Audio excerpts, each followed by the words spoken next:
Saudara-saudariku yang terkasih, hari ini Senin 5 September 2022. Saya Romo Siga dari Paroki Santo Stefanus, Surabaya. Dalam nama Bapa dan Putra dan Roh Kudus, amin. Mereka mengamat-amati Yesus kalau ia menyembuhkan orang pada hari Sabat. Mea culpa, mea culpa, mea maxima culpa.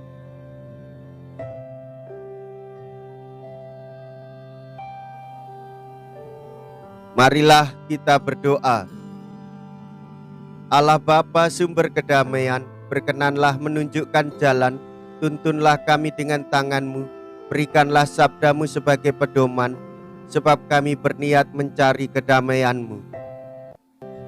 Dengan pengantaraan Kristus Putra-Mu Tuhan kami, yang hidup dan berkuasa, bersama dengan Dikau dalam persatuan Roh Kudus, Allah sepanjang segala masa.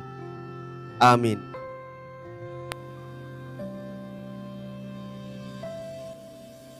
Tuhan bersamamu dan bersama rohmu. Inilah Injil suci menurut Lukas. Dimuliakanlah Tuhan. Lukas bab 6 ayat 6 sampai dengan ayat 11. Pada suatu hari Sabat Yesus masuk ke rumah ibadat lalu mengajar.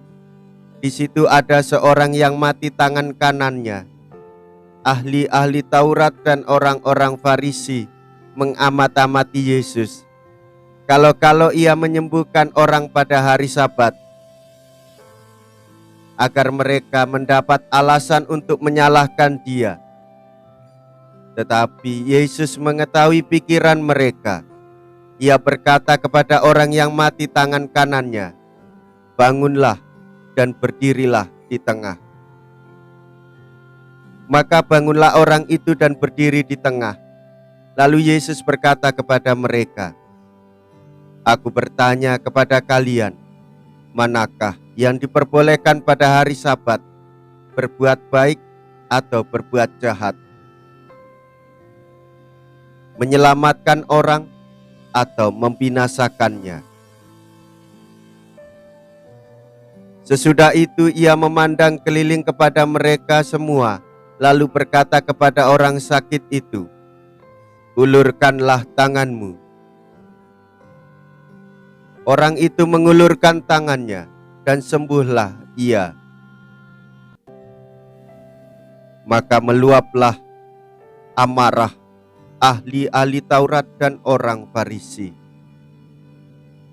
Lalu mereka berunding apakah yang akan mereka lakukan terhadap Yesus. Demikianlah sabda Tuhan. Terpujilah Kristus.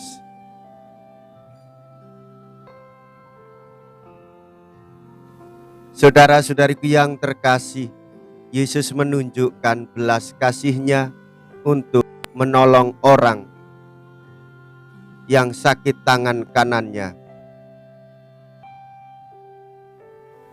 Kristus sendiri menerjang peraturan dan hukum demi keselamatan orang itu. Lebih baik menyelamatkan orang daripada membinasakannya, karena dikehendaki hukum.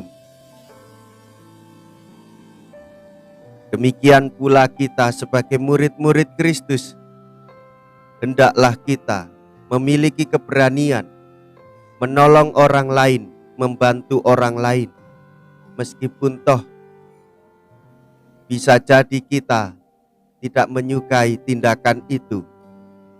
Tetapi inilah yang menjadi jalan kemuritan. Menolong orang lain tanpa pamrih dan tanpa takut akan setiap halangan.